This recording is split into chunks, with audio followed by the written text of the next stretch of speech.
All right, we are back again for another foray into the world of cinema and films that we either really love and have an admiration to or hate with a fiery vengeance.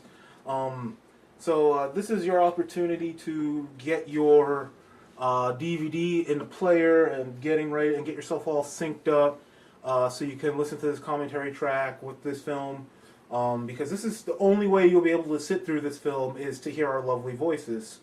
Obviously, the mute button works very well, but even so, with the sound down, you're just going to be left thinking, "What the hell?" when this movie's all over. So, in case you haven't noticed, we're doing Sorority Row, which is a remake of the 1983 film House on Sorority Row. It's one of those more obscure remakes of an 80s film in the vein of Maniac and Black Christmas, and there's another one in there that I'm trying to remember. Obviously, they remade all the classics, um, with the exception Was of Last of House on the Left one of those? No, Last House on the Left came from the grindhouse sleaze era of the 70s. Okay. This one, I'm talking about straight 80s films. No, like there was this obviously House on Sorority Row. Um, there was Maniac. That's recently with Elijah Wood. That was actually pretty decent, even though I still do like the first one. I like them both equally. And then there was another one that keeps slipping my mind. That was an '80s film that was remade, probably because it wasn't very good. So now we are just going to jump right into it. I'm sure the film would come to me while we're watching it, but here we got the lovely letterhead of Summit Entertainment. And this should get you guys all synced up, and we're right into it. Uh, your typical conventions leading into a party that's been around since like the '70s. People keep just ripping it off. I think Stanley Kubrick should probably call someone and be like, "Hey, everyone's ripping off my tracking shots," but whatever. Um, this movie's just bad. This is a really shitty movie, but I mean, it's fun. It would have been more preferable if the first thing you saw was a naked girl running out of the house, but a bikini is okay. I guess At it's least a nice. Freddy versus Jason had that much. Yeah, but those are fake tits. Fake tits don't count. Right. Fake tits don't count as nudity. I'm sorry. If you like fake tits, that's fine. Oh, well, there's a real butt. Even if it looks like a man's Yay. butt, Like, I mean, seriously, I'm sure they have casting agents for tits and nudity and nude bodies and stuff like that. You mean to tell me you couldn't find someone with a better looking but non looking? Surprisingly, I thought that was hilarious. That girl's fat. They wrote fat on her. Yeah. Because if she were really fat, she would not be in this film. Right. Because, I mean, we both went to college. Not everyone in sorority houses are good looking. Because really, this is how sororities work. Yeah, they want to have the elite. Yeah, they want to be selective and all that other shit. But they really do need girls around to just shit on, and girls to make themselves feel better. So there's always like a couple fat girls in sororities, girls who are able to live through the torment of having their bodies exploited for negative connotations. I mean, I guess it's all negative in the end, even if it's a guy desiring or someone just demeaning the bodies. But yeah. Sororities, most of the girls don't look like this. In films, they do, but in real life, like I said, we both went to university. No, a lot of the times, even the ones that are normal looking, you really don't want to put your dick near, without having a tetanus shot available on the ready. Like I said, this movie's terrible, but at least Carrie Fisher's in it. I seriously doubt she's gonna go from that to looking like a normal woman before episode 7. I mean, if she was that fat like a few years ago, and this is a few years ago because people still use flip cell phones in this film. This is quite a bit a ways back. Well, this is what, like 5 years ago, maybe. Yeah, even though the smartphone thing hasn't been going on for that long, but yeah, Carrie Fisher's in it, but she's terrible. Brianna Evigan of Step Up the Streets fame. I think that's the only thing she's really known for. with her deep husky man I've voice. never heard of her. Well, that's because you don't use the internet for good. You use it for evil. We just got a shot of That I Bruce do. Willis's daughter, Rumor or whatever the hell. We're gonna follow her. She has a nice little Lisa Loeb sort of thing going on, where you take a girl who's attractive, but you throw glasses on her, and somehow that makes her less attractive than the other girls. When in reality, it actually Makes you want to fuck her more. well, not even. It's not even you want to have sex with her more. It's you want you know where your money shot's going. You know what I mean? You know where the money shot's going. It's kind of like it's kind of like a foe in one of those really old role playing games where he's made out of like it's an ice demon, and you know that if you have the fire arrow, you know exactly where to go with that. You're not going to use ice attacks on them. It's just going to make them stronger. Right. So yeah, I don't know that Asian chick. She looks very familiar. Jamie Chung. What was she in? Oh, shoot. She was in some stuff. I mean, I don't want to say all Asians look the same to me because they don't, but when it comes to movies, I think they do, but they might just be using the same people over There's and over a movie again. that either Showtime or the movie channel's been. Well, I don't watch either one of showing a those. lot lately. Showtime doesn't have the L word anymore. Doesn't have Dexter. What was the other show that they lost recently? Weeds. So there's no reason for me to watch. Okay, so this is actually how sorority girls talk to each other. They hate each other, they're jealous of each other, but at the same time they're sisters and they love each other, which is a whole load of shit. I just think sororities, and you could hate me for this, I think sororities and fraternities exist so that people have punching bags throughout their 4 or 5 years of college. You need someone to trash. You need someone to make you feel better about yourself if you're having a bad day. This scene actually is the setup scene that lets everyone know that this film has 0 redeeming characters, and there really is no point in you watching it because you want to see all of them dead. So basically, what's happening here is he's making out with this girl, and they slipped the girl. They gave the guy roofies to give to the girl. So now she's inquiring why the girl isn't moving. And that's because she's been roofied. And she's like, "Are you serious?" And this line right here, roofie sex isn't that bad. You get laid and you get a good night's sleep. You know what I mean? It's wow. Well, college is probably the breeding ground for rape culture because college is. I don't know if they ever, guys ever showed you the 1-2 step in getting laid. The first step is to get the girl drunk. Second step is to get yourself drunk so that it's not rape. Because you're both drunk, you're both inebriated.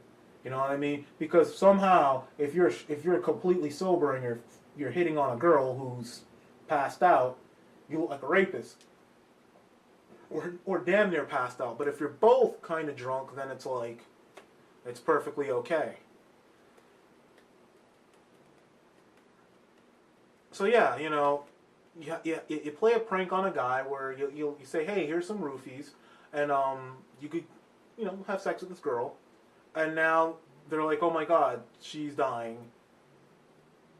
You get your obligatory lesbian kiss going on here because we all know it's a joke. Fake vomit. Elaborate joke just to get back at the guy, And how do they bait the frat guy into the joke? Oh, with roofies and a passed out girl.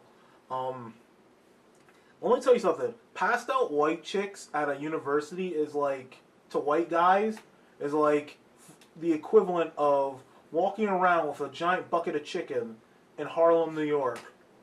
I'm not even fucking joking. It's like, think about it. You walk around with a bucket of chicken, wide open in Harlem, New York. It's a bucket of chicken. You're not eating any of it. What's the first? There's going to be someone brazen enough to ask you, "Hey, yo, man, can I get a piece of chicken?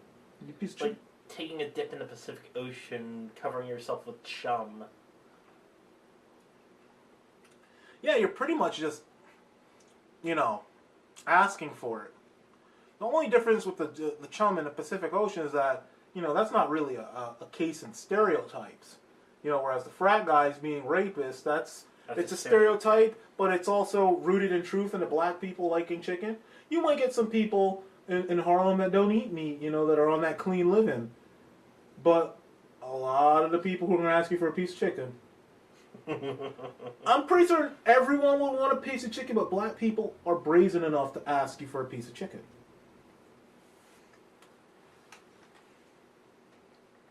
So yeah, this is just continuing on because what the film really wants you to do is not like the characters. And in the end, you don't like any of the characters. And the only reason we're sitting through this is because there's a bunch of attractive women. Like I said before, Brianna Evigan, who is, I believe her character's name is Cassie. I think I might be wrong, but she's the one with the husky man voice that was in the movie Step Up 2, The Streets. She played Channing Tatum's cousin from Step Up 1.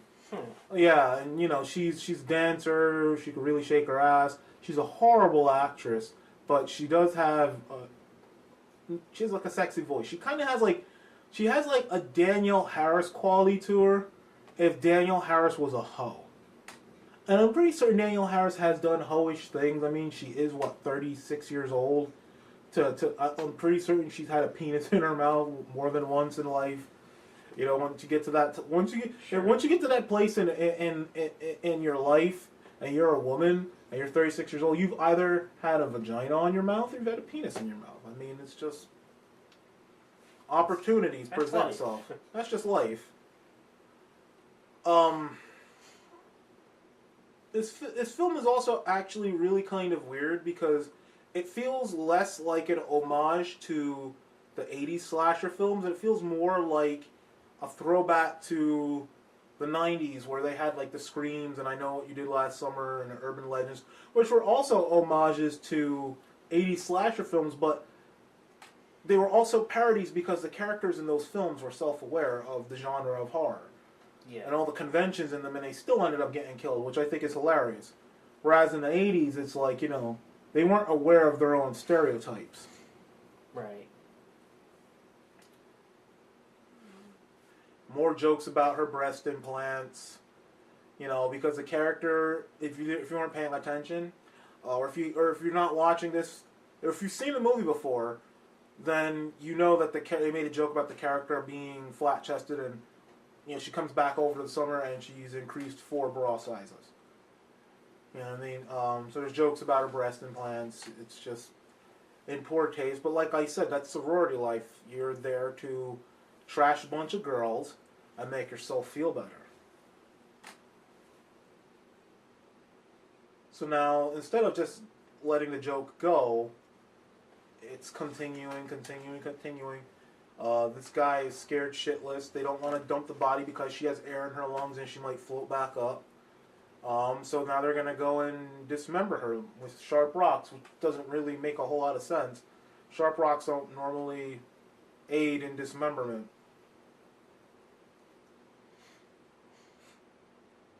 And they're sitting there and they're like, maybe we should stop with the joke. Maybe this joke we should, you know.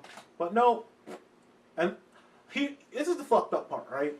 This is the part of the movie where if it were a real movie, you're supposed to feel horror and shock and fear for the characters.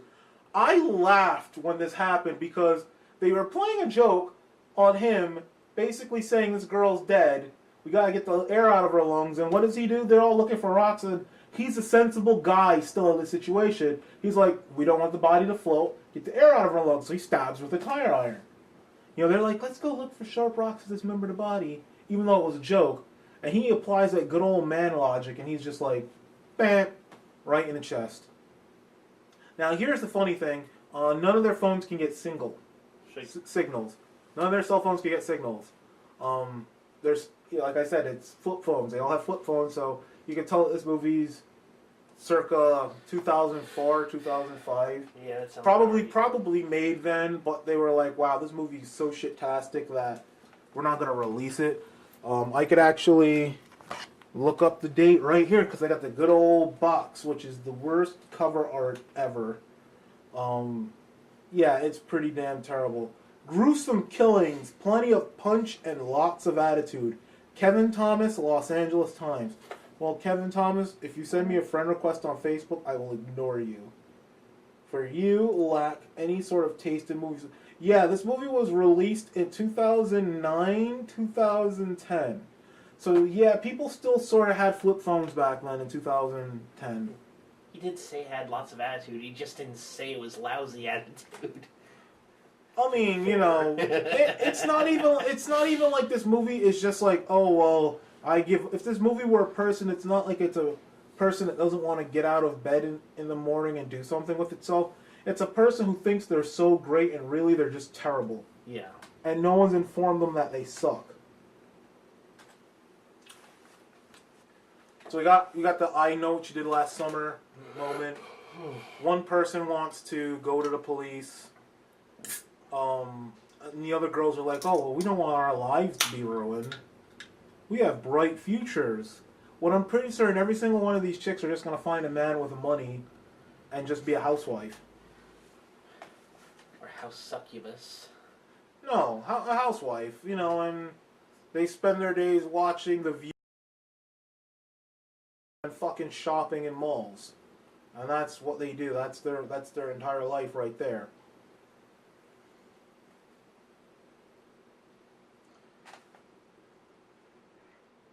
And also, I ever notice, like, in these films, the bitchy ones the bitchy chick or chicks that are supposed to be the hot ones aren't nearly as good looking as the girls who have conscience.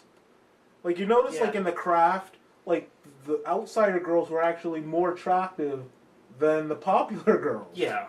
And then, like, it just goes on and on and on. I think what happens is that the popular girl becomes popular not because she's the cutest one, but because she's the one with the least amount of a conscience.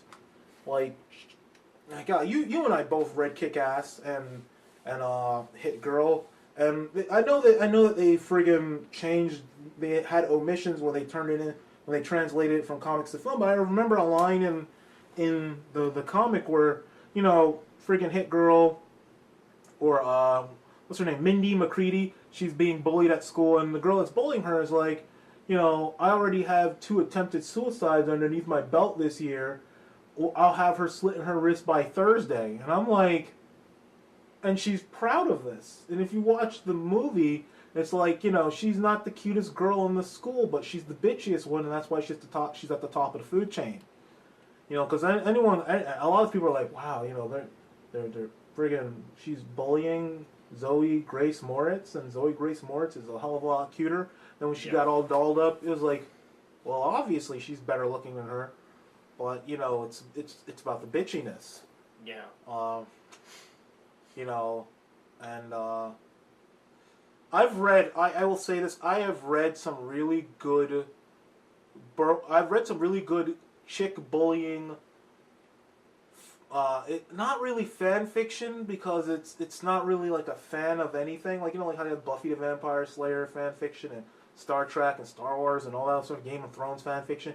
It's just fiction. Like you read these. I've read these stories online of like these steamy, erotic stories about girls who get bullied and all this disgusting things that happen when you join a sorority. Like the head sorority chick is like, one of the rituals that I've heard of that you have to partake in to even be eligible is that the head sister, you got to eat her out. You know what I mean? And it's like, it kind of reminds you of prison. It's like, yeah, man, you want to be part of the gang, you got to suck. You know what I mean? It's like I'm the most masculine guy in prison, but if you want to hang out with me, you got to suck me off. And it's like, what?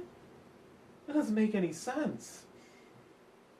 Like, at all. But, like, girls bullying each other and the whole hierarchy and just, like, the sexual undertones. Because a lot of this let's face it, a lot of the bullying that takes place in high schools between girls has to do with hormones.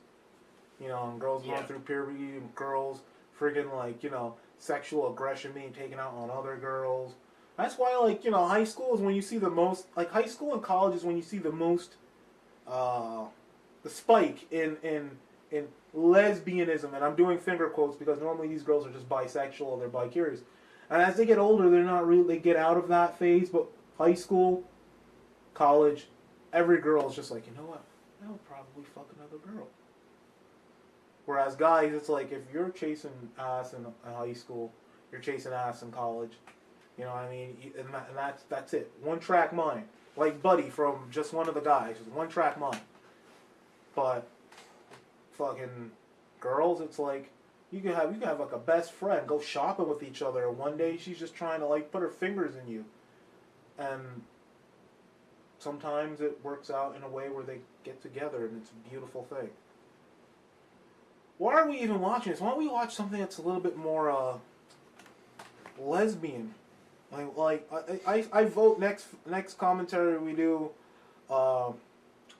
something that features lesbians. Not a comedy either. I want some straight up like, here comes Brianna. Probably the sexiest set of A cups I've ever seen in my life. Normally I'm not like, you know, very aware of A cups, but you know, sometimes there are certain girls who carry them well. You know, that push-up bras. It's trying. It's trying, but it, you know, it's just. So now they all agree. She's our sister, but we don't want to ruin our lives, so we'll just toss her. And what's really, I find is really gangster is that they fucking they're like, oh yeah, go ahead and try and call the cops, and then they take the girl's jacket and wrap the body in it, and it's like, well, you know, she is wearing your jacket with her blood on it, and then it's like, they more or less frame her, and they're like, yeah, now you kind of have to shut up and accept that we did this terrible thing, and we're gonna move on with our lives. And here's the tire iron. Because if you're wondering why the killer uses a tire iron, in the 80s, if you really wanted your killer to stand out, you gave him a signature weapon. Right. Michael Myers, for all of his ingenuity, tried and true, he loved the kitchen knife, the kitchen knife, like the cleaver. Not even a cleaver, because it's not like, you know, a cleaver is like, oh, right, yeah, right. Kitchen knife. Yeah, it's like your typical kitchen knife. Yeah, the big ones. You know, Freddy Krueger had the claw glove. Jason, even though he killed people in a variety of ways, was his go-to weapon was a machete. The Killer in the Burning used garden shears. So you know, if you want your killer to stick out, you gave him like a signature weapon. Candyman had a hook. And that's how you got by. This is the uninspiring, boring part of the film where this guy who's like looks like he's 36 is giving a speech about his future. Nobody cares. This movie's just really a terrible film. And I'm pretty certain the budget was in the millions, because even if you do something on the cheap, you're looking at a few million.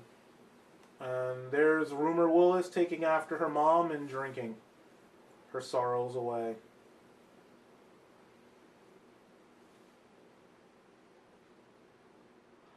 I'm really upset that a film called Sorority Row, there were no girls, there wasn't a girl-on-girl scene, and there wasn't an abundance of nudity. I know. Like, look, like seriously, she's laying around in her bra with her boyfriend. That's not how it works. If a girl is half naked on your bed talking to you, right, about life, seriously, are you just sitting there talking to her? Are you seriously just gonna sit there and talk to her? Yeah, let me talk to you with some Star Trek Into Darkness camera flares going on in our bedroom. You know, like seriously. I mean, without the volume on it, you could kind of like maybe look at this as some sort of like very art house type scene in a film. You know, what are we gonna do about the baby? You know, I'm pulling double overtime at the factory. We're just getting by. We're in this tiny apartment, but I love you. We're gonna make it through. And then you turn up the volume and you realize this is just a shitty, uninspired horror film from the worst era in horror, I have to say. Horror was very weird, like a few years ago. because you were coming out of the whole torture porn thing with Saw and Hostel and Wolf Creek and all those films, and people were kind of like, okay, you know what it is now, what's cool? PG-13 ghost movies. So you kind of, this film kind of came along in the transition from, oh, well, a guy got his cock and balls cut off in Hostel Part 2 at the end of the film, and they showed it in the movie. You go from that to 2 hours talking about why the orange juice fell off the counter last night, and it scares the hell out of me. Maybe it fell over. No, it was a ghost. And also around that time, we were getting some really shitty remakes. I remember they did the remake of Nightmare on Elm Street, which, even though I love Rooney Mara and I think she's really cute in a generic sort of way, the film was garbage. And the only thing that made me interested in it was that she had the bathtub scene, and I thought maybe we would get to see a little bit of something. But then Girl with the Dragon Tattoo came out, and, we don't even have to worry about that. Right. You see what we're doing right here? We're talking about other stuff because this movie isn't interesting. Now, here's a nice little scene that I like because she's not wearing any underwear. She makes it known. And she's also saying how the counter is really cold and that she wants him to warm it up.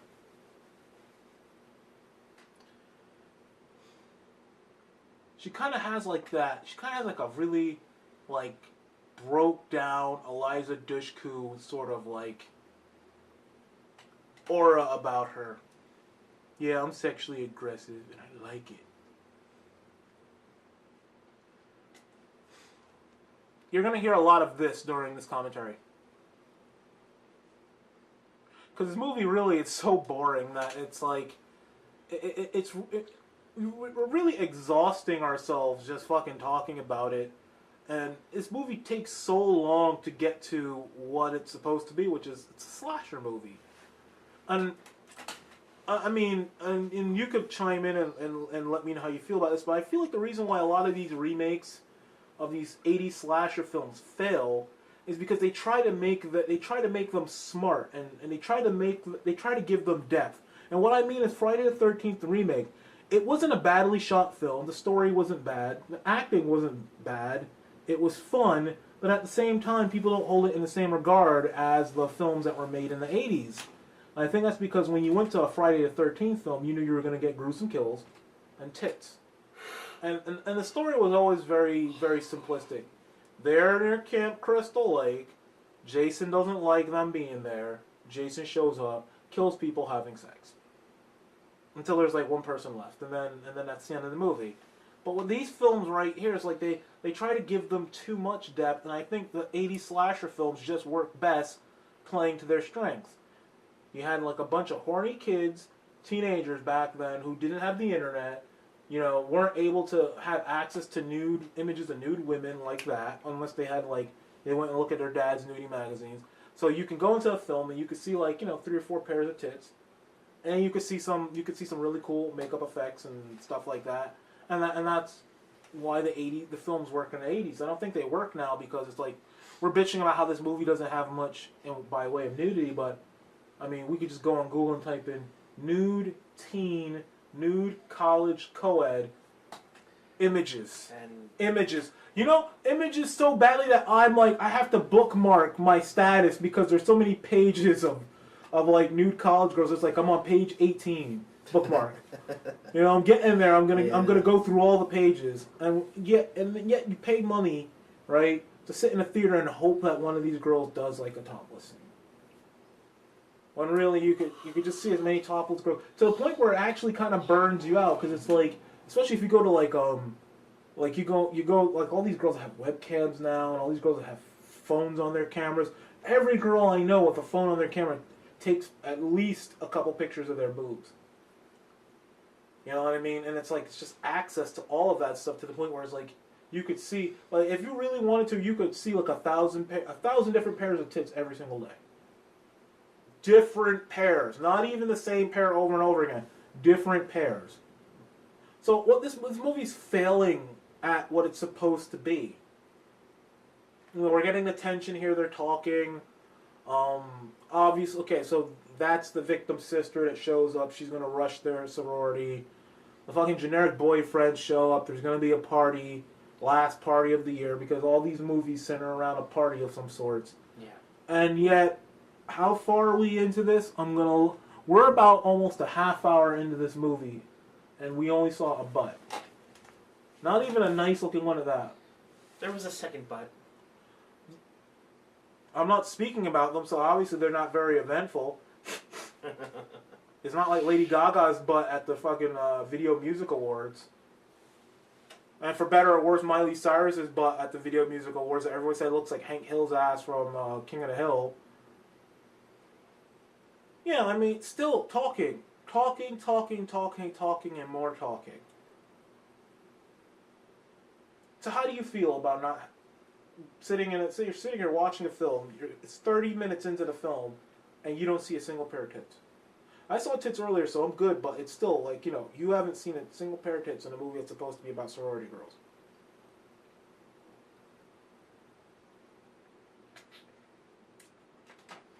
How do you feel on the inside, man? This is your opportunity to let the world know. How do you feel?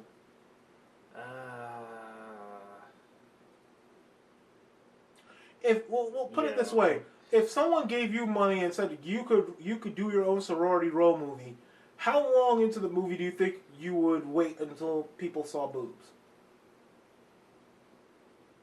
10 seconds, maybe. 10 seconds.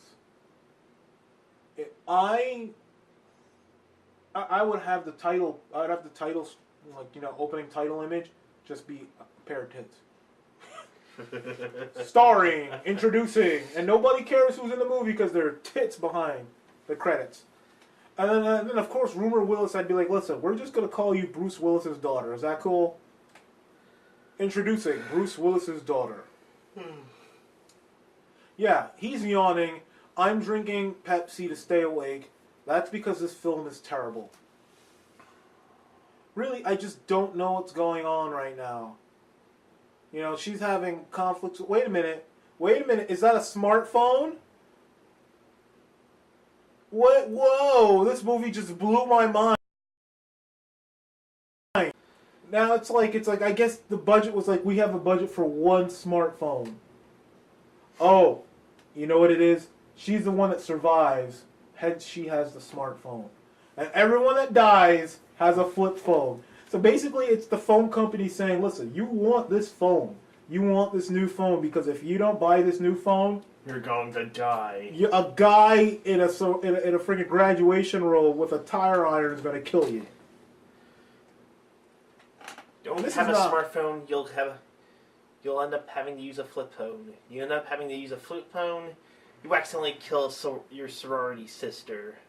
You accidentally kill your sorority sister, you bury her into a mine. Yeah, and your life is ruined. You bury her into a mine, a year later, some guy in a robe will show up. Will run a tire iron through your throat.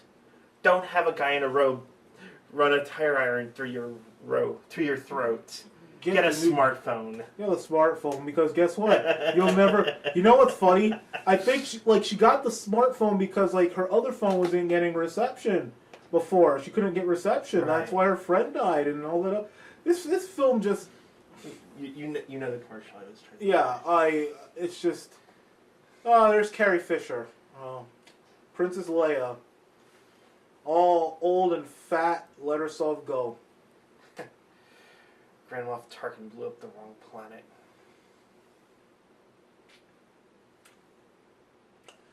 Indeed. But,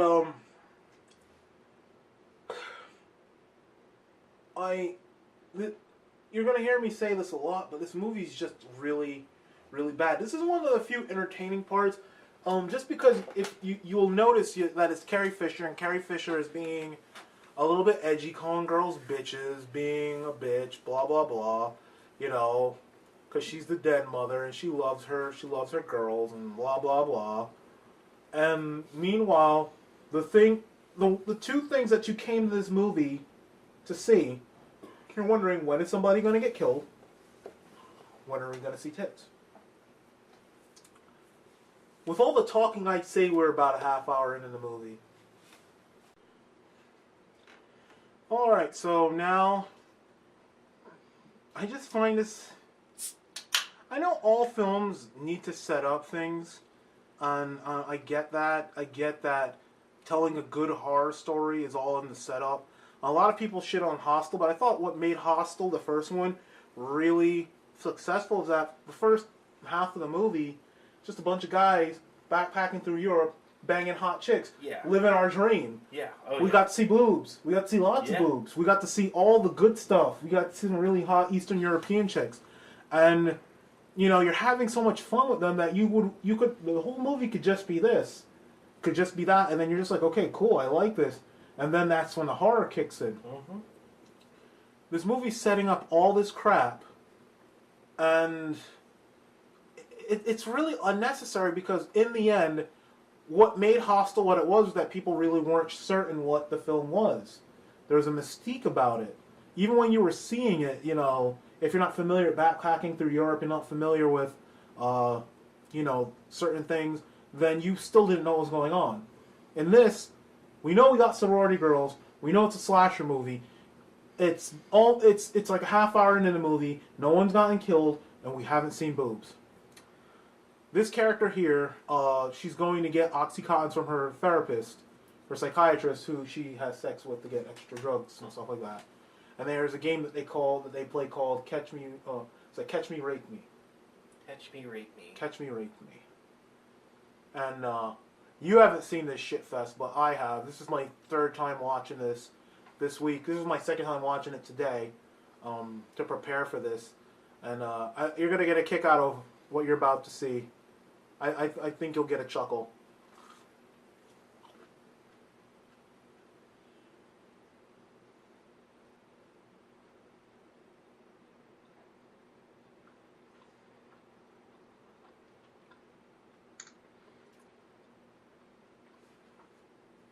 Of course, we get the shot that's like right up her ass.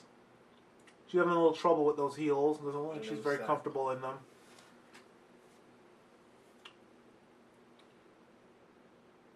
And there's her therapist. A session went wrong with a patient just now, and he wants to pick up where they left off because they handcuffed him to the bed.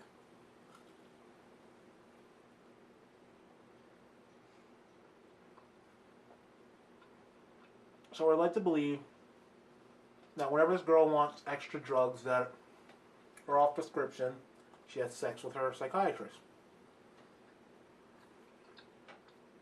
And she just agrees to, like, you know, finish him off. He's kind of like, oh, well, I have a boner. You gonna do something about it? But we all know how this is gonna end.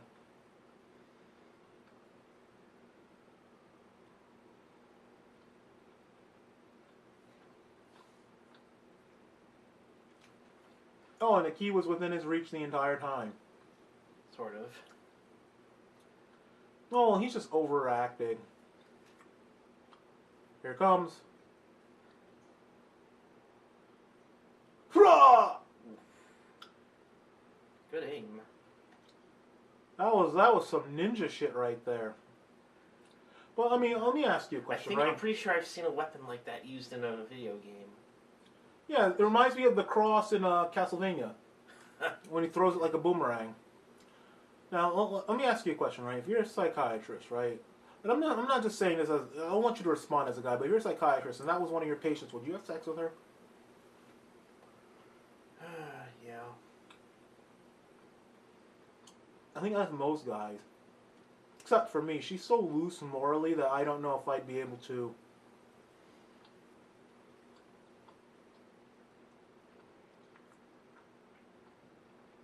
See, what never happens in these films when these guys fulfill these fantasies with these loose girls, no one ever gets an STD.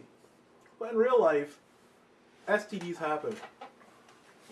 And from what I've been told, they're not very comfortable. And again, struggling in the heels, but I mean, look at how nice her legs look, so. And she's an alcoholic, she's a drug addict. She fucks men who are way older than she is. She fucks her doctor. She was an accessory to murder. Do you think she's gonna live? You think she's gonna live? Whoa! Oh. Wow.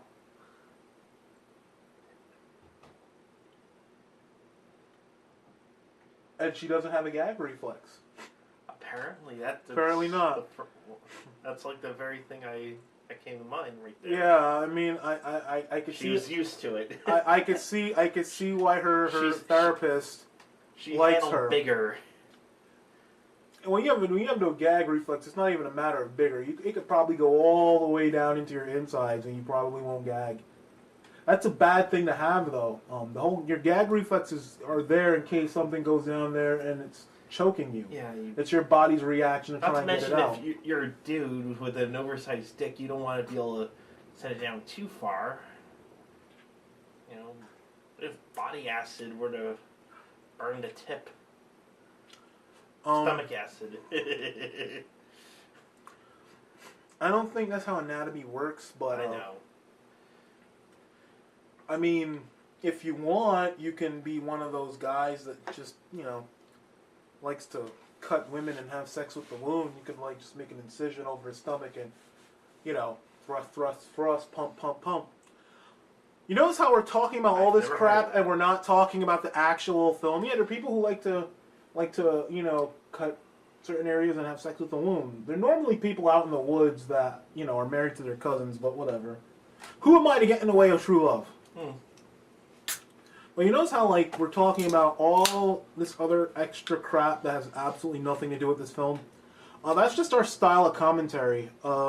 If there's nothing entertaining about the film, then we have to make it entertaining for you somehow. So that was, 35... 35 minutes into the film. We're not going to count the accidental murder in the beginning of the film. That doesn't count. We're talking about when the slasher or the killer, starts to apply their craft. So with Urban Legends, we got one right away, Oh, well, we got to do an Urban Legends track one day. I actually like that film a whole hell of a lot. It's everyone was big on Scream, and I'm going to say Scream, the very first Scream, for what it was a classic.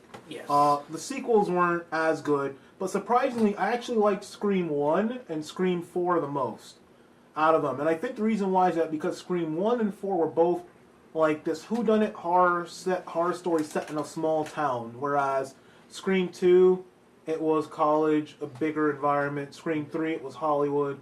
It didn't feel as isolated, and it wasn't as scary. I mean, it's like a guy in a ghost mask is following you through Hollywood. Oh, that's really scary. Yeah.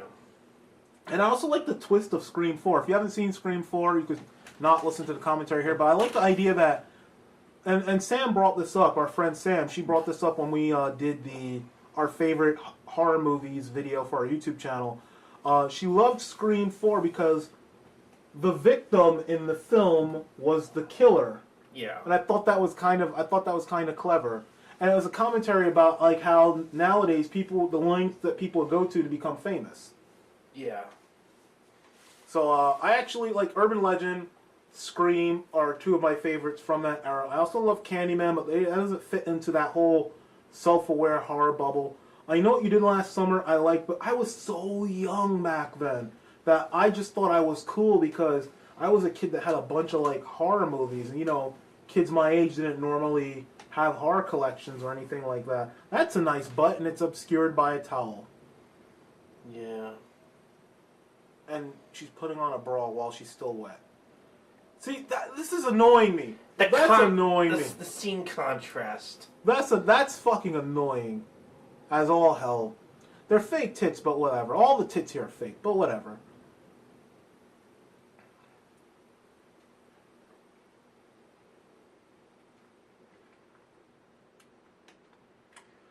I'm pretty certain the theme from Jaws would work perfectly here.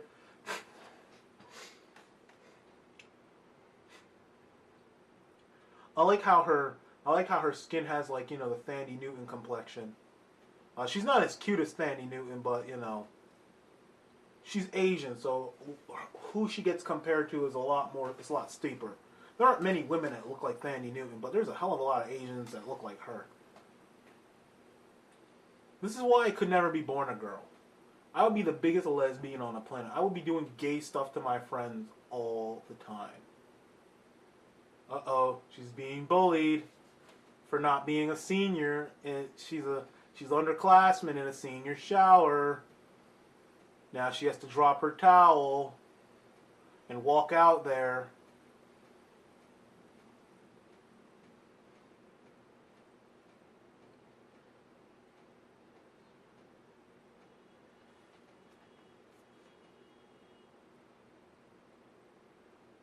I like how she referred to her tits as a perfect set of tits. That wasn't a perfect set of tits.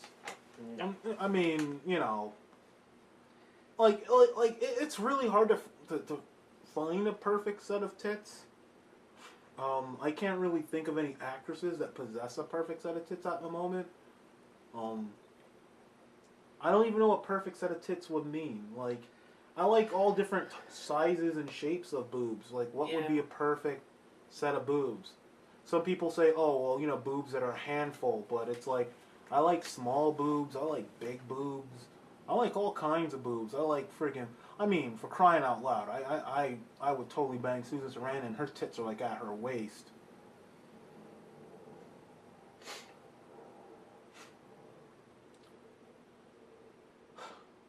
You know, that annoys me.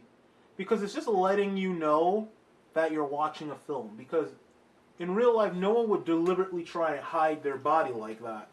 But in films like this, they're aware of the camera, so it's like they do this whole "let me cross my chest" sort of deal. Yeah. And this is an R-rated movie, right? I think this might be the unrated cut. Unrated cut. So I'm pretty certain that theatrical people who saw it in the theaters suffered a hell of a lot more than we did. Well, I've seen this scene in on cable.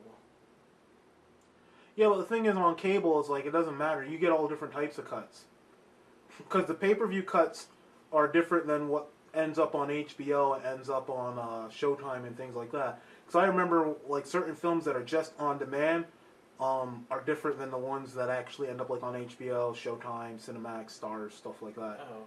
Yeah, it's really weird. Because, like, one of my favorite films, yes, The Crow City of Angels, the sequel to the first Crow movie, the pay-per-view version is actually like a half hour longer, and the film actually makes sense, whereas the theatrical version, it doesn't make any sense because, you know, it's like the theatrical version of Daredevil. It didn't make any sense, but the director's cut, the director's like, you gotta understand, Fox, this stuff is essential for people to understand the movie. Cut it out. So just cut it out of the movie, and then people are watching the film and are like, wait a minute, that doesn't make sense. That doesn't make sense. That doesn't make sense. And the director's just like, fuck it. Fuck it. That's why it's always good to use an alias in Hollywood, because you can always start over, you can start fresh. Why do you think McGee's name is McG? Because if he ever fucks up enough, he's just going to be like, you know what, I'm going to use my real name. And no one will be the wiser. Alright, so, Bruce Willis's daughter, Demi Moore's daughter, is in the basement with a flashlight. You know what the problem is with this picture? You know what's wrong with this picture? Right here? I'll give you one guess. I'll give you two guesses. What's wrong? What doesn't belong here? Her clothing doesn't belong there because her dad's Bruce Willis and her mom's Demi Moore. Two people who are notorious about not being shy about getting nude. Unabashed nudity. Her dad, schlong, ass, all over films. Her mom, bush, boobs, even a Republican. All over the place. Probably fiscally, though. Well, I mean, all rich people are Republicans. You know what I mean? It's just that the rich liberals just say, hey, you rich Republicans, pay your taxes. But we're not here to talk politics. We're here to talk about this shitty movie. You know, we were supposed to do Batman Returns today, but I felt like this movie was so bad that we would just do a commentary for this. But it's kind of funny how, like, Rumor Willis, you know, with the glasses and the red hair, she's kind of looking like a Barbara Gordon Oracle sort of character. a character that we would really like to see in this new upcoming Batman universe. We really need to get a Barbara Gordon on screen, a good one, and I think like a good way to introduce her would be Oracle. You know, she doesn't have to be paralyzed. She could just start off as Oracle. She could just be a kid on the internet trying to help Batman, and then decide she's gonna like, you know, actually do some hands-on stuff. And we're talking about Batman while doing a commentary for an 80s slasher movie. Why? Because this movie's uninteresting. We got to see some kills, and we got to see the only breasts in the movie, and now we're back to it being what it is, which is just a really, really lackluster remake, essentially. I'm serious, dude. If I made this film and it's a sorority film, you have all these chicks, you cannot go longer than 15 minutes without seeing a pair of tits.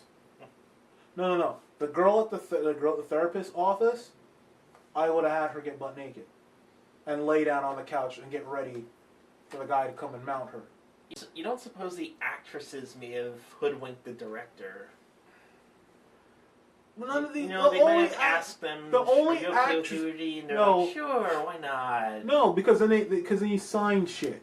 I know Rumor Wilson doesn't have a problem because she doesn't have a problem being like in a string bikini on the beach with her mom, who's also wearing a string bikini. And these pictures showed up like last week of them on the beach together, and it's just so provocative. It's annoying. They knew people were there with cameras, and they knew exactly what they were doing.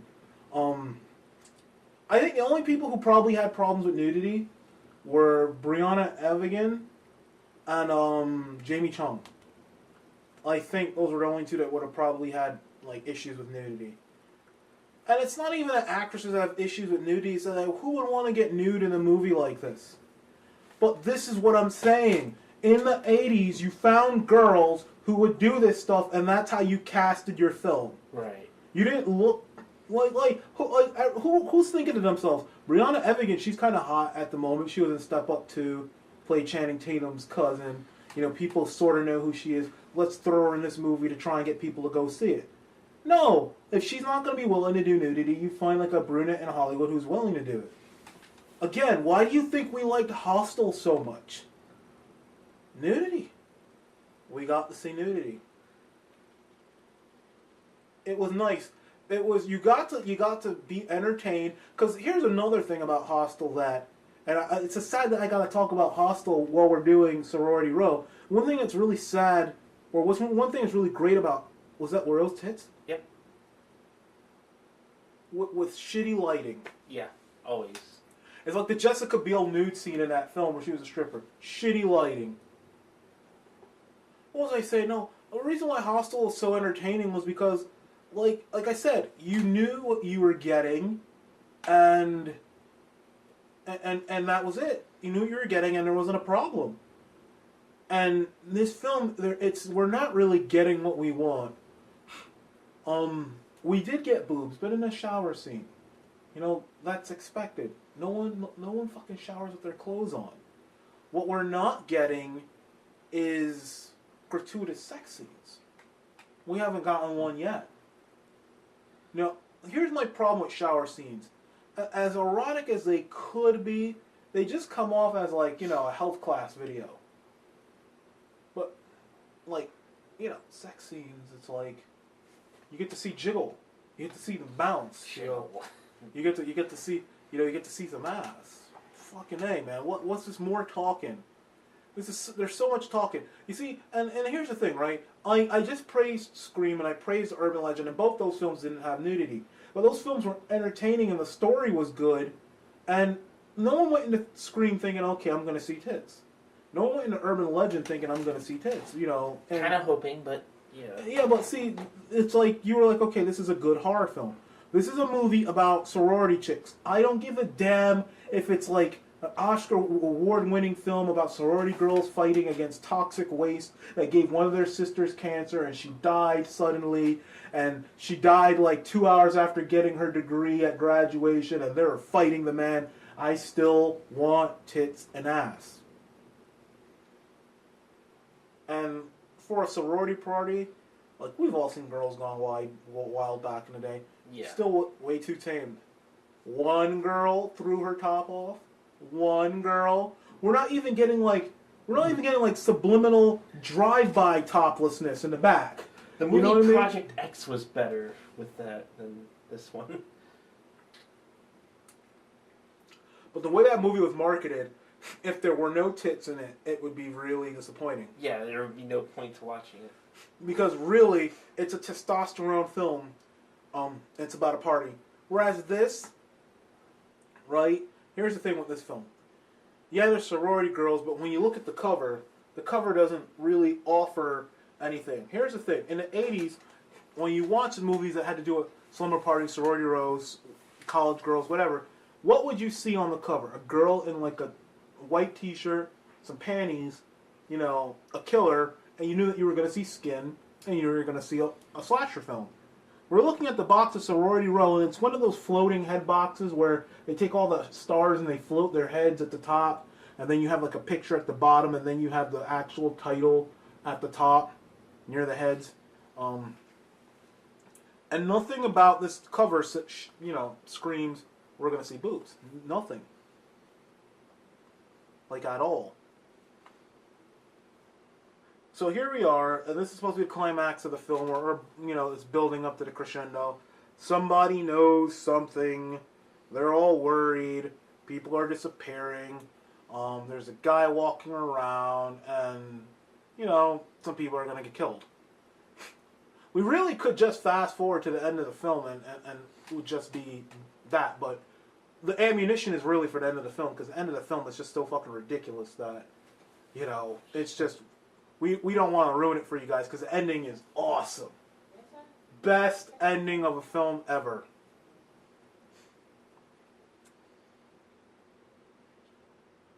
So now,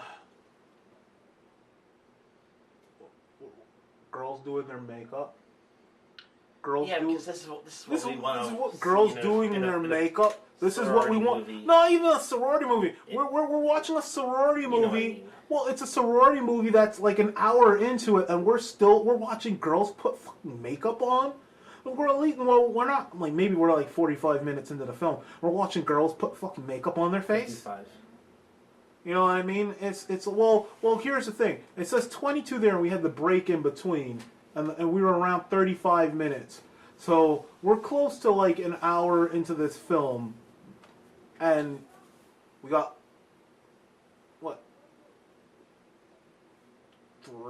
Three pairs of tits that we could see. 2 pairs that were in shadow. We got a couple of kills. One was interesting because it was a girl who can deep throat that took a champagne bottle. I think this room needs a cricket farm. We're in New Jersey. I don't know if we get crickets. This time of the year. It's Not just this time. It's just. And now, what's this? There's a guy snooping around in the dark, trying to find someone. Here's the thing, right? In films, normally this is supposed to be a scene where it builds up tension to the kill. You're like, oh man, we know it's coming, we know it's coming. But, I mean, nobody cares. At least this film right here, I'll give it props right now for what's happening. It was smart enough to get to the point. They knew that him walking around in the dark, if they had extended this scene like 4 minutes, 5 minutes, I would have walked out of the theater if I was watching this film. I have never walked out of a film in my life, but I would walk out of this film if that were a case. But they got right to the point. He's being killed. He's screaming for help. And all his frat brothers are so wasted and inebriated that they think it's a funny, funny joke. Are you willing to bet that he has a flip phone? Flip phone. Everyone has a flip phone. Yeah, everyone has a flip phone dies, remember? Oh, yeah. He has a flip phone.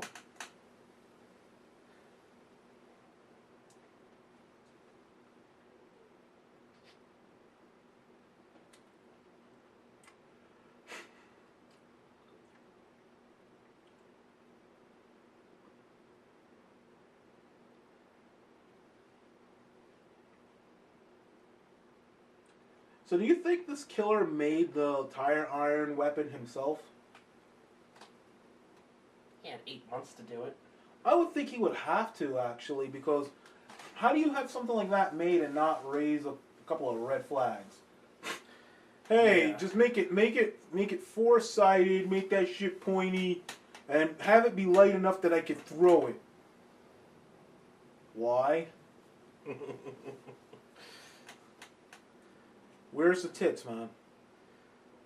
Maybe he went to Jeff Anderson's character from the movie Dogma. Probably.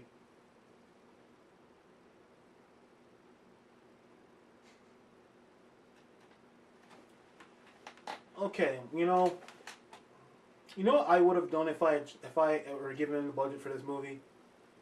I would make sure, right, and I would tell this I would exploit the hell out of this film. I would tell them straight up, listen, the 5 girls are, how was it, like 5 girls are main characters. Every last one of them is gonna get topless in this film. If you like the chick from Step Up, she's getting topless. A cups galore. You like the chick from Sucker Punch, the Asian chick, you're gonna get some brown nips galore. Everyone's getting topless in this film. She's getting topless. She's getting topless. She's getting topless. You know why films like The Expendables make money? Because they let you know right ahead what you're gonna go see. You're gonna go see a manly movie. You're gonna go see a movie with a body count, and you're gonna go see a movie with X action stars, you know, parodying the action film genre. You know what I mean? I think, and the thing is that they keep getting bigger and bigger. Expendables 3, friggin' Jackie Chan's in it, signed on to do it. Wesley Snipes signed on to do it. Mila Jovovich signed on to do it. Friggin' Mel Gibson's gonna be the villain, which is like he's playing the villain twice because he played the villain in Machete Kills and now he's playing the villain in Expendables 3. You know what I mean? It's like they don't fuck around. You're getting. Become like Vincent McMahon. Now that he's been exposed as a ass, he's running with it. Well, I mean, you know, Mel Gibson, he doesn't like the Jews. I could see that a little bit. I mean, I don't hate anyone, but you know, I grew up in an area full of Jewish people. They could be kind of annoying, but you know, I'm not saying like they're like Auschwitz annoying. I'm just saying, you know, they're the type of annoying where you kind of just have to. You kind of just have to let it be known, leave me alone. I don't want to have anything to do with you. But yeah, and then his whole, Mel Gibson's whole, well, you know, you're my wife, and you have to do what I say. Okay, now this is going to be controversial. I actually agree with that. Let me tell you something right now. His wife didn't marry him because she loved him. His wife married him because he has money, and he has power, all right? At the very least, if that's your wife, you know what your wife has to do? Your wife has to have sex with you. I mean, if she doesn't work, right, and he's providing everything for her, all she has to do is have sex with her husband. That shouldn't be a problem. It's like, she has rights and she's not anyone's property.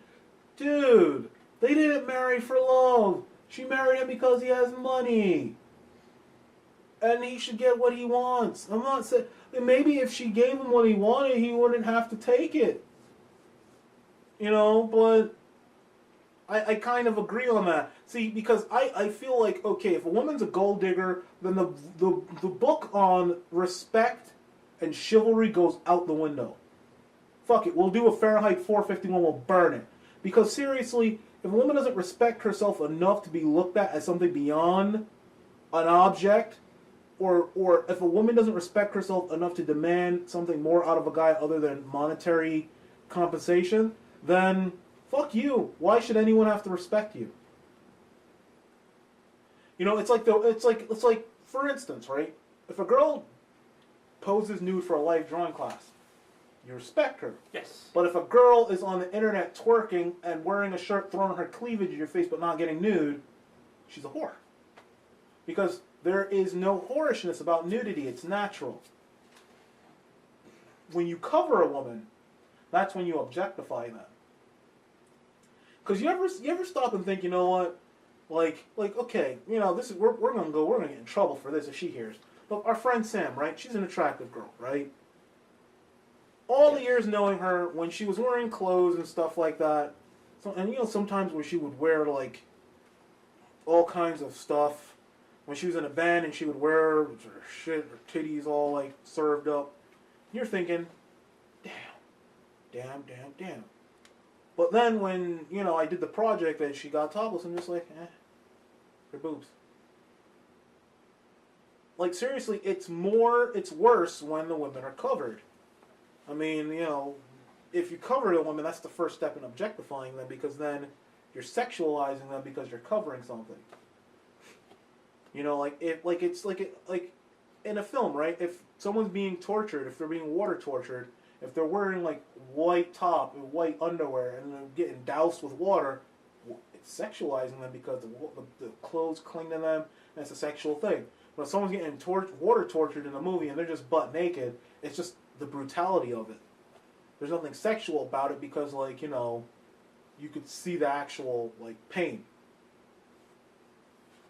And we're talking about feminism and feminist ethics during a sorority movie.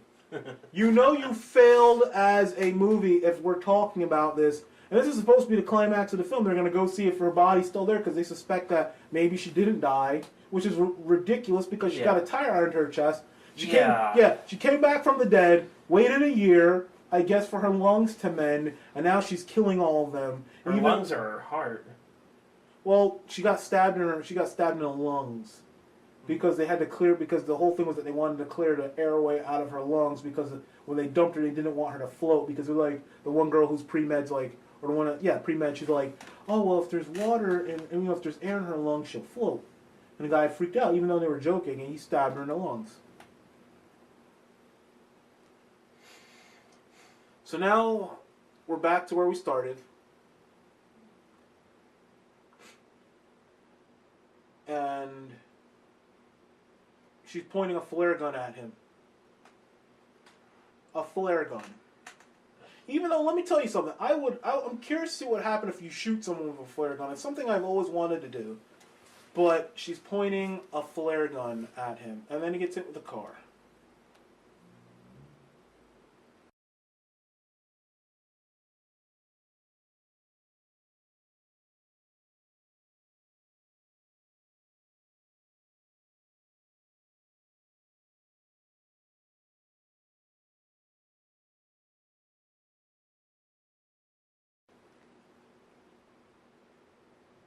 Of course he's not dead. And of course it's the bitch one that hits him with the car. I mean, you know what's bothering me about this whole sequence? All these girls look delicious. And all of them are covered up. Why can't we get an erotic, like, film? You know what's fucking erotic, dude? I know you've never read this comic book before, but Strangers in Paradise is erotic as shit. Because one girl is in love with the other girl. And the other girl isn't, like, she's not certain about her sexuality. And the other girl is just being devoured by her desire for this other chick. To the point where it's killing her. That's what's hot about lesbian erotica. Not this porn star shit. But, like, when one girl really, really desires the other one. Yeah. And she can't have her. And, like, it's hot when a girl friggin' has that desire for a guy in a film. But normally the guy that they have the desire for is always, like, some handsome fucking Olympic athlete looking motherfucker. Yeah. Right? But it's a little bit hotter when it's like a girl and it's another girl and they're friends and, you know, they share each other's secrets and they've probably seen each other naked because that's what girls do. If you, like, okay, like my girlfriend, right? Her best friend, she's seen her best friend's tits. No problem. She's seen her best friend's tits. Has pictures of them, right? I have never seen you. You're not even my best friend because my best friend's a cat. But I haven't even seen you without a shirt on. And the one time I've seen Manny without a shirt on was by accident because I went to his barbecue and he just ran up out of the pool. I'm like, dude, put a fucking shirt on. You know what I mean? I saw Paul topless by accident because I went to the beach and he decided to take his shirt off. But here's the thing, like, you know, guys don't stand around and do that. Bodybuilders and guys who go to the gym do all that sort of thing. Hey, dude, how are my pecs looking? And I'm not saying every guy that lifts weights is a Guido. I'm just saying every guy that lifts weights in New Jersey is a Guido. There you go. Look at my pecs. My pecs, they look all they're popping, bro. You know what I mean? Just something about girls, like that are friends, and just like yeah, that shit's just hot to me. Like imagine if in the craft, like they're all Wiccan and stuff like that, and they all like, you know. And then there was a part where they were doing a ritual out in the woods, and they were kissing each other on the mouth and shit. Even though they were pecs, you were like, that shit's hot. You're thinking to yourself, Fairuza Balk needs to fuck Robin Tunney. They need to fuck. And let's not even ignore the fact that The Craft probably has the hottest black chick in any movie I've ever seen. Rachel True is hot as shit. You know, Thandie Newton is a completely different level, but Rachel True is pretty damn hot. And here we go, ass shots, and then the lights cut off. Yep. Why, you know? Yeah, that's how it works. Back to the scene of the crime. Actually, I take it back. Brianna Evigan looks delicious. The rest of them are just kind of eh.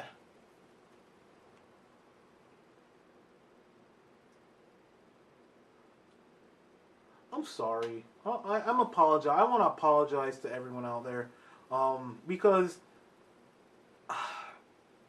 my mindset right now, I'm just looking at these chicks the same way I would look at, like, you know, a steak.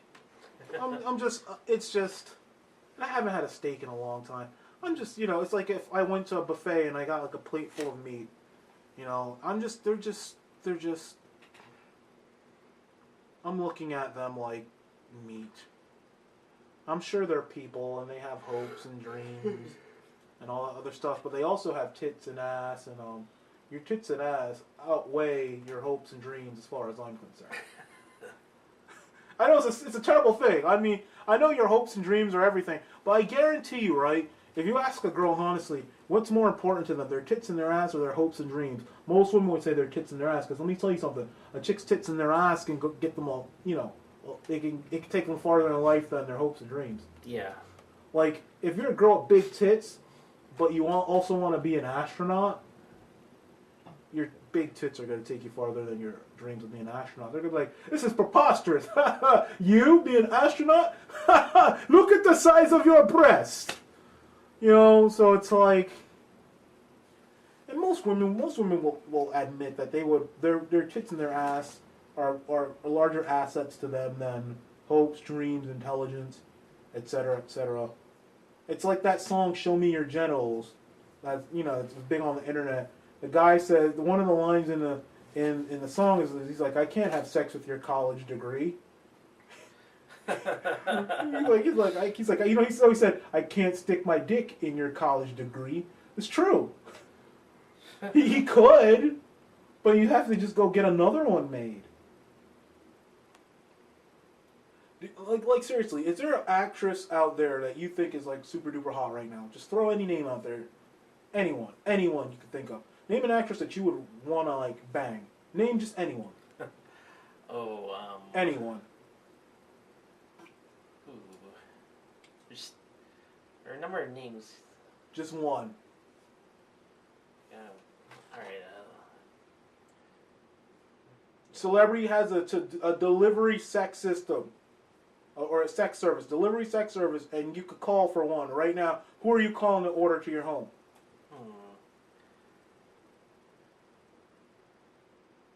This isn't General Tso's chicken and fried rice, dude. It's just a chick. I'm trying to make a point, and I gotta make the point before the movie's over. So just any celebrity that you would bang right now, just anyone. I'm not saying you have to pick one above all of them. I'm just saying if you can, say you could have your pick. Kat Dennings, well, she still has her boobs. Okay, well, let me tell you a little funny thing about Kat Dennings. I have to admit a little story about Kat Dennings. I actually made out with Kat Dennings when I was in high school. Yeah. Kat Dennings, she's from Philadelphia. Her real name is Catherine Litwick. She's super duper Jewish, but Dennings is her, like, it just sounds like a porn name, you know what I mean? Kat Dennings. But she's an alcoholic and a lush, obviously. I mean, you know, her character on Two Broke Girls isn't far from who she is in real life. You know, she was the character fucking her teacher in that one movie. That's who she is. She's the chick that let Michael Cera finger her in a fucking, you know, booth after knowing him for like a matter of hours. She's that type of chick. But yeah, okay, so Kat Dennings, right? Let's just say Kat Dennings never finished college. She went for a couple semesters, never finished her degree. Is that going to stop you from banging Kat Dennings? No. Especially when she looked her best, in my opinion, when she had a little bit of weight on her and had a chest. I felt the same way about Christina Ricci. She had a little bit of weight on her and had a chest. She was gorgeous looking. Yeah. Then you know, did you see the film Afterlife she was in with Liam Neeson? Yes. She was so skinny in that film. It was disgusting. I mean, it may have fit with the theme of the film, but yeah. Well, I mean, she's just she's just a corpse. It's not like she died doing crack. Did she die doing crack? Was that okay? No. Yeah, it's just a corpse. I mean, fat people die too. Old people die too, and then somebody gets killed with a flare. Reminds me of that scene in Dread 3D, or Dread rather.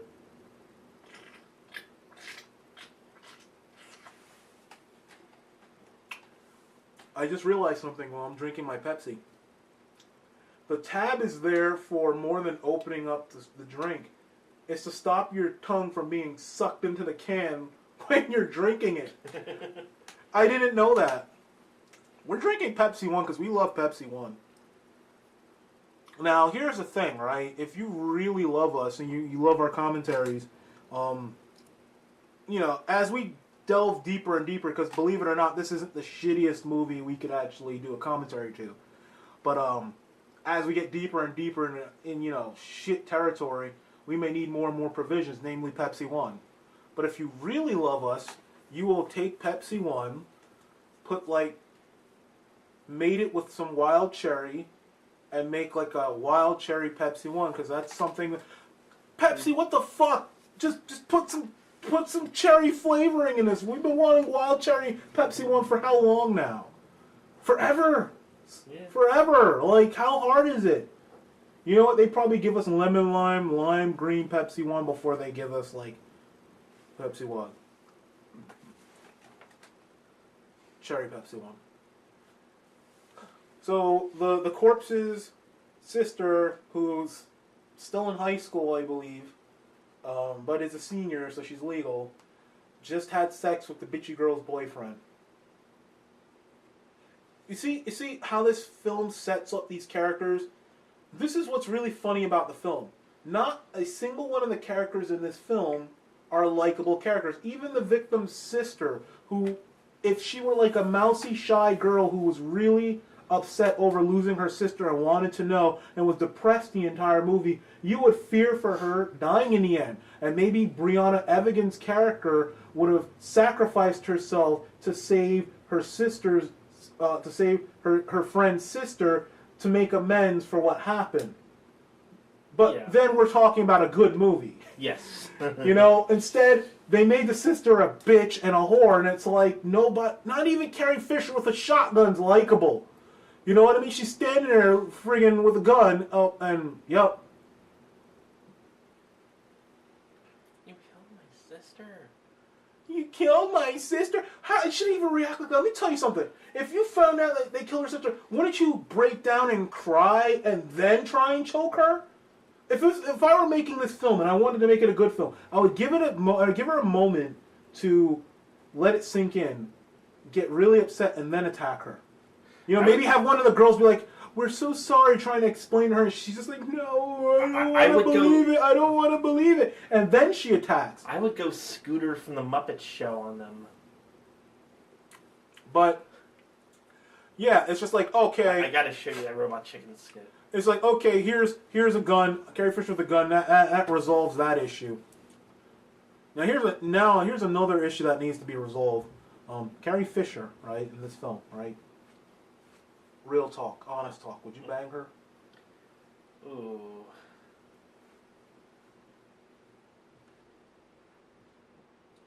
Real talk. Carrie Fisher in this movie. Say you're the key grip on this movie, and she's like, I have a thing for key grips. They make me so horny. Come to my trailer. Oh, I don't have a trailer. Meet me at the Motel 6 down the road. Would you bang Carrie Fisher in this film?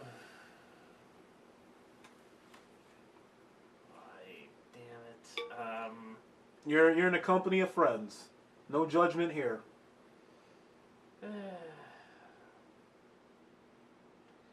Honestly, I didn't think she was that hot in the Star Wars movies. No. This is a yes or no question. I mean, there are plenty of women that honestly aren't that attractive that I would have sex with. I don't find Juliette Lewis that attractive, but I would have sex with her. I'm just asking you, would you bang Carrie Fisher? Yeah, why not? Okay, so that's a yes. Let me tell you something. I would bang Carrie Fisher in this film. All right?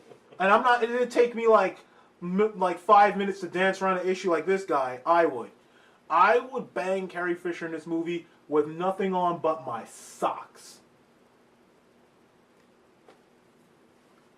With nothing on but my socks. Thank you. Oh well, I have to go black porno on it. I'll freaking with nothing on but my socks and some sneakers and a watch on with a fitted cap and a do-rag and a chain around my neck. Other than that, I'm butt naked. Because if you ever watch like black pornos, the dudes they always wear sneakers because they want to show off their new Jordans or their nice sneakers. So they always wear their sneakers or their Timberland boots with socks. They always got a chain around their neck, blinged out. They always got on a fitted cap, not a snapback, a fitted cap, and they always got like a iced out watch on, and that's the uniform of a black porn star. You know, like how you had those old like activity books where you get the paper model and you could put clothes on her. Imagine an activity book saying black porn star. All the stuff you could dress them in: socks, sneakers, watch, fitted hat, gold chain. That's it. That's it.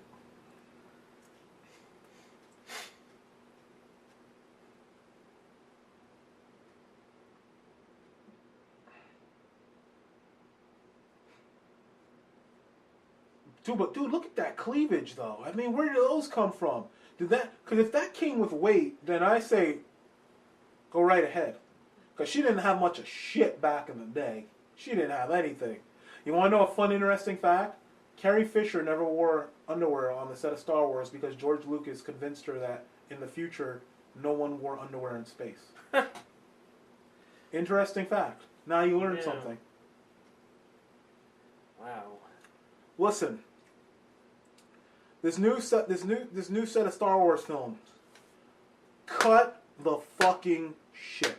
All right? No. Carrie Fisher, I could see maybe if you were a kid in the 70s, because when I was a kid, every woman was attracted to me. I never had a cootie phase.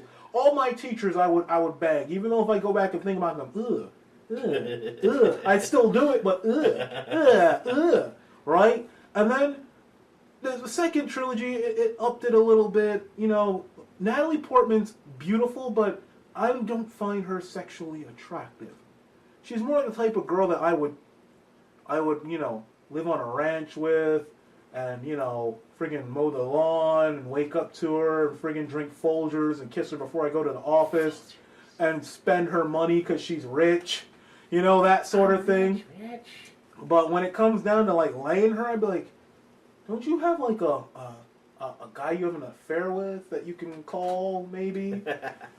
You know what I mean? Because it's like she's girl. Just... Yeah, Now, with this new fucking Star Wars trilogy universe they're doing, we need some beautiful women in this universe. Because those films are seriously lacking. Like, if you don't look at Carrie Fisher, who the hell else you got? You don't look. Mothma. You don't look at friggin' Natalie Portman. Who do you have? Twi'lek, who got eaten by the Rancor. But when you look at these films, right? Episode 1, you had Liam Neeson, who was like a handsome older man. You had Ewan McGregor. Bitches love Ewan McGregor. Hayden Christensen can't act for shit, but he's like, pretty boy, teen, heartthrob, whatever the fuck, right? You got men to look at in those films. Even like you look at the Lord of the Rings films for days. Handsome dudes. What do we get? Liv Tyler, who, I wish they had waited until after she had the kid, because then her boobs, like, swolled up. And then we had that friggin' like manly blonde looking chick Elwyn that looked like she was about to die, and that was it. And then in the Hobbit, we got Evangeline Lilly. yeah, for like a cup of coffee in one movie. That's what we end up with, right? Star Wars, these new Star Wars films, and it's sad that we're talking about Star Wars while you know all this amazing action's going on. Star Wars, right? We need like a lead female actress that's gorgeous, that's going to melt men's hearts, because that, honestly speaking, that's what get a lot of guys. Guys are like girls too. If there's a pretty girl in a movie and she can act and she's a good character, we're gonna go see it again. Yeah. Like if Ginger Snaps came out in the theaters here in the United States, and it was an actual movie, I would have saw it like 2-3 times because the redhead in that film is just unbelievably good looking. And she's Canadian. And she's a natural redhead. Hotness all around. You know what I mean? But it didn't come out here in theaters. It was Canada. You know, there's certain, like, we're just like chicks in a sense. You put an attractive woman in a movie that we're interested in. It has to be something we're interested in. It just can't be some bullshit rom-com, because all those bitches are in rom-com. Yeah. You know, but if you put them in like in a genre film or something like that, or a sci-fi film, we're Captain all about Marvel that. movie. We're not gonna get a Captain Marvel movie. Here's the reason why we're not gonna get a Captain Marvel movie, and it's so cool that we're talking about superheroes when the climax of this film's happening. You want to know why? Because this film's garbage. Let me bring you up to speed. If you're watching this commentary with just this film, you've never seen this film before. Okay, there's their friend. She's dead. They dug out the body. Cool. This guy here is the blonde bitch's boyfriend, and for some strange reason, he's trying to kill them with an axe, a la Jack Torrance. You're up to speed. Nobody cares. The Captain Marvel film. The reason why they're not going to do it, right? This is the problem.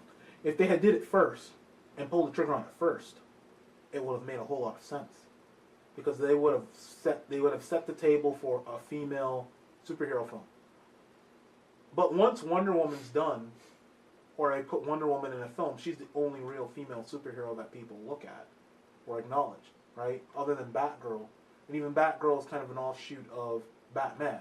She's a supporting character. Wonder Woman's her own chick, right? Here's the thing. That's it. Everyone else will look like a knockoff for that specific reason.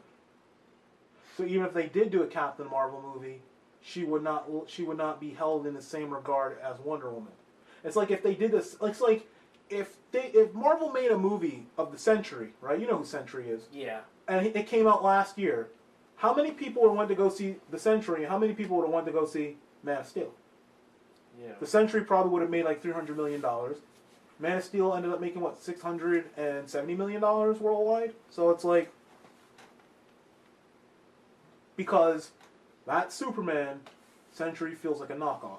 Even though when you look at it, Wonder Woman's from mythology, and then Captain Marvel's powers are from something completely different. Yeah. People would probably say that Miracle Man would make a better movie than The Century. What, Miracle Man? Yeah. Oh no, Miracle Man's the shit. Miracle Man's the shit. I was actually excited because they solved all those legal issues, and the Miracle Man trades actually started hitting the shelves. Yeah, I noticed. Yeah, I was actually going to pick one up today. I love Miracle Man. I mean, I really love how Man of Steel, the end of Man of Steel was a direct homage to Miracle Man number 15, which is one of the hardest issues of Miracle Man to get your hands on because it was banned. I wonder what's worse, the fact that I recognize that dude or where I recognize that dude from. Both. But where do you recognize him from? Because he just looks like an extra on the set of American Pie. He's a character on Pretty Little Liars. Pretty Little Liars. Yep. You know what's funny? Because like when I was watching this earlier with my girlfriend, she said it was like the show. Was it Pretty Little Liars that she said was? Because she said it was like a show where, people covered up someone's murder. Is that Pretty Little Liars? I think so. Yeah. So wow. I mean, it's like, hey, you know about that covering up murder shit? Be in our movie. I'm gonna say right now, 2009 was a pretty shit year for horror films. It was pretty uneventful. 2009 was pretty bad. There were a few here and there, but like in terms of theatrically released horror films, it was just eh. You know, like a lot of films were on their, a lot of film franchises were on their last leg. Saw was on their last leg, I think. Um, you know, the latest Romero film didn't make it to theaters, even though I loved it. Even though, technically speaking, Survival of the Dead isn't even a horror movie. It's a spaghetti western with zombies. You know, I think a lot of people don't. I think a lot of people didn't get it. I thought people thought they were going to see another horror film. Yeah, I mean, but then again, the state of horror is pretty bad now as it is. It's like, it's all ghost movies, Paranormal Activity, Insidious, Sinister, The Conjuring, all ghost movies.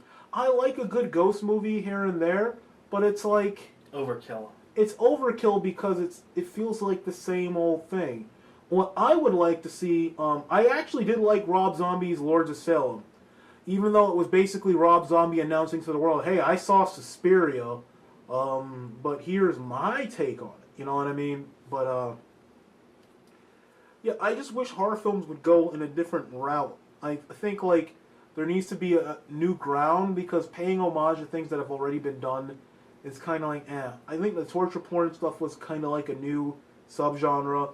Well, I really think like I think the future of horror films has to be you have to blur the lines between genres. Like I always thought like if you made like a strong drama set around like a girls' boarding school, but there's also horror elements in it, it could be really well done because you know everyone's accepting of horror having dramatic elements, and you know like The Conjuring had Patrick Wilson in it. He's a great actor. Like you know these aren't like schlocky, shitty independent films. These are films that attract like very well-known actors in that transcend the genres. You know, but he was Patrick Wilson was in Insidious too. You know, it's like, but I think horror needs to get smarter. It could be horrific like a slasher film, but I also think you need to have something in it other than that. Because if you're not going to give us just gratuitous nudity and a bunch of really cool practical effects death, because a lot of it now is CG, but back then, you know, it was like a magic show, like they used to say, like, you would see these elaborate death scenes and you would think, how did they do that? You still haven't seen VHS, have you? Oh, I saw it. I watched VHS. The whole thing? Yeah. VHS was okay. I liked it. I haven't seen VHS 2 yet. I'll have to get around to doing that. I'm trying to think of the last like horror film that I saw that I really liked that was newish. Because like I've been watching like a lot of stuff like from before, and I got my hands on some really like old 60s, 70s smut stuff, but like I can't remember the last time I saw a horror film that I really enjoyed. I think the last time I saw a horror film in the theaters was I saw the movie You're Next, and there were 4 people in the theater. It was in the middle of the day though, but I mean horror films obviously no one goes to see horror films in the middle of the day. They go at night, you know. Right. It's like a whole experience. Middle of the day, 4 people: me, my girlfriend, and this other black guy and his girlfriend. So it was like that's kind of how I saw Urban Legends first saw it. I saw during the day. It was a mostly empty theater. I saw Urban Legend at night, and it was funny because at the time I wasn't old enough to get into those types of movies, but I knew that the local theater by me in Fairlawn, they didn't really care. It's like if I went with my sister, if I went with an adult, they'd let me in. You know, and sometimes they didn't care and they just let me in altogether. And that's how I saw Urban Legend. Still one of my favorite horror films. Yeah, I kind of don't want to watch it ever again because I don't want to ruin it. But I'll tell you, I did kind of figure out who the killer was pretty quickly though. But that's alright. Well, I mean, the minute she told that story, you know, yeah, it's kind of like. But I think one of the reasons why I like Urban Legends is because you had some beautiful women. Yes. Say what you want about Tara Reid. Tara Reid is gorgeous. Before she went and did all that shit to herself, yes. I feel bad for her. Yes. She has a sexy voice. And thankfully we have her before in the movie Body Shots. Was that where she got raped by Jerry O'Connell? Yep. Yeah. He doesn't strike me as a rapist. His brother, though. Yes. Charlie O'Connell. That guy has... I wouldn't be surprised... Dude, where's my car? I wouldn't be surprised if you, like, shave the back of his head and there's a tattoo that says, rapist. You know what I mean? Friggin', Alicia Witt, who is also a very beautiful woman. Oh, yes. And Rebecca Gayheart was in that film. Yeah. Remember when Rebecca Gayheart was, like, friggin'... Dudes, you couldn't watch TV because you were afraid that Noxzema commercial would come on and your dick would swell up in front of your parents. And your mom would be like, oh, can you go and put an ice cube in my drink? Not right now, Mom. What's wrong? I can't stand up, Mom. Something wrong? Noxzema commercial. You know what I mean? Because you're a kid, man. You know, your dick can get hard for no reason at all. Yeah. You know what I mean? Sometimes it's just the circulation of blood. You know? Friggin', but she was...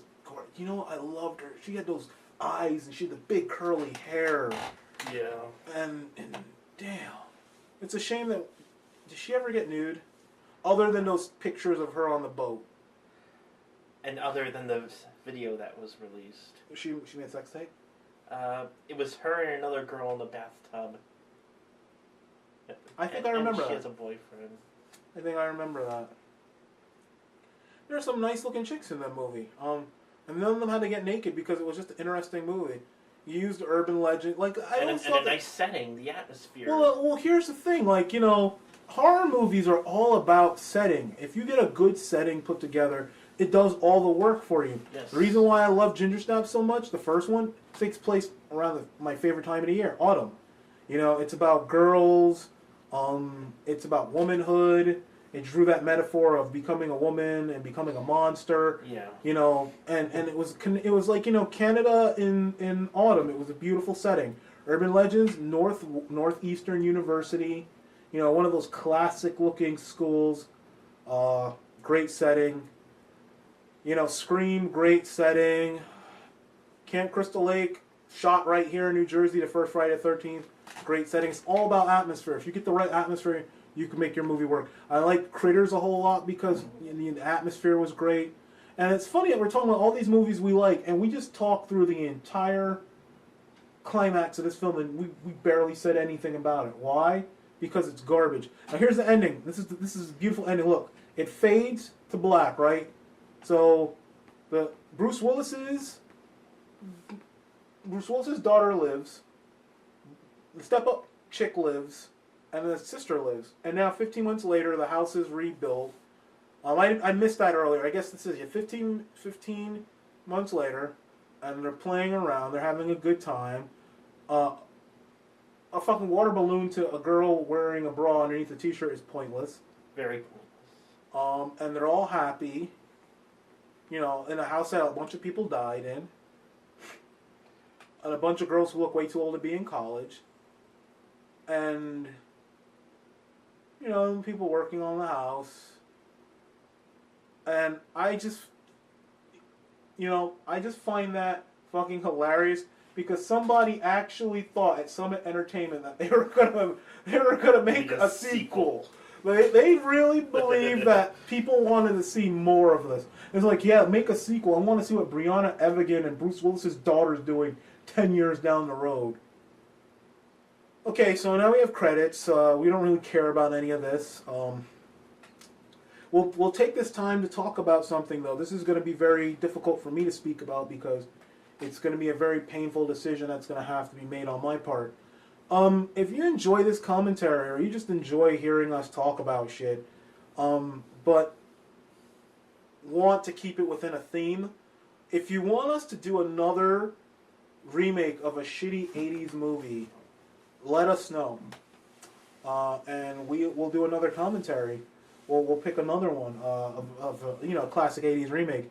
Or if you really, really want us to maybe do like a Bizarro World. What? That dude with a nickname Momo. Momo. Yeah. That's too easy. Yeah. That's one letter away from an insult, and not even an insult because. Not to mention it's Japanese for pink. Yeah, maybe he likes the pink. No, if you guys want us to do the original House on Sorority Row, we could do that one as well. But But if you want to do another remake of a classic 80s horror movie, we can do that. I would personally like to do Nightmare on Elm Street 2010 because I used to think that movie was terrible. It still is, but I think that in comparison to the original, there was a lot of stuff about the original that was fucking ridiculous. And I think that maybe the remake handled some things a little bit better, and they fucked up some things also. But if you want, since we have such a raging hard-on for it, we can do Urban Legend. I mean, it wouldn't really be a commentary track because we'd just be talking about how great the movie was. And there's a great cast, too, like Joshua Jackson and Michael Rosenbaum and, Alicia Witt, Robert Englund. Danielle Harris. Danielle Harris played a goth.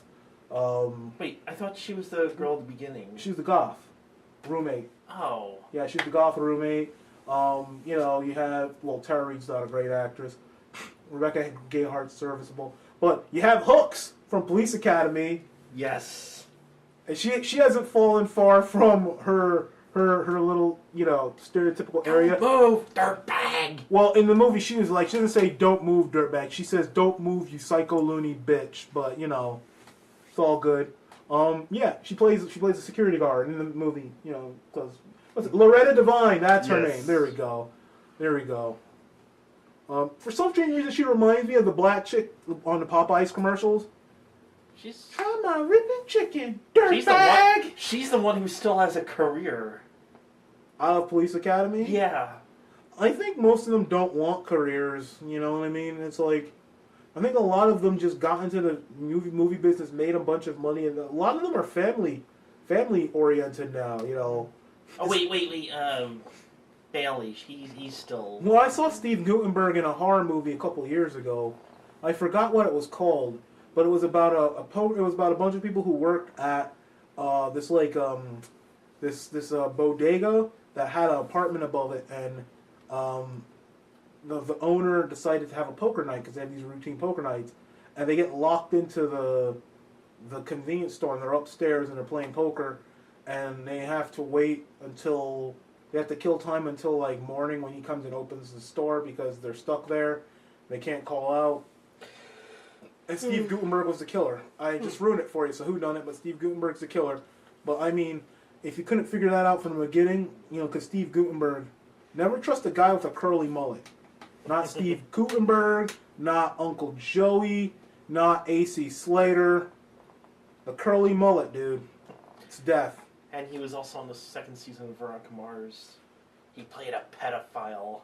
That's right within his wheelhouse. But yes, that has been our commentary of Sorority Row. It wasn't very eventful, but neither was the movie. But we'll catch you guys next commentary, and leave us some suggestions if you like this, and give us something that you would want us to talk about, or talk over, rather. All right, later, guys.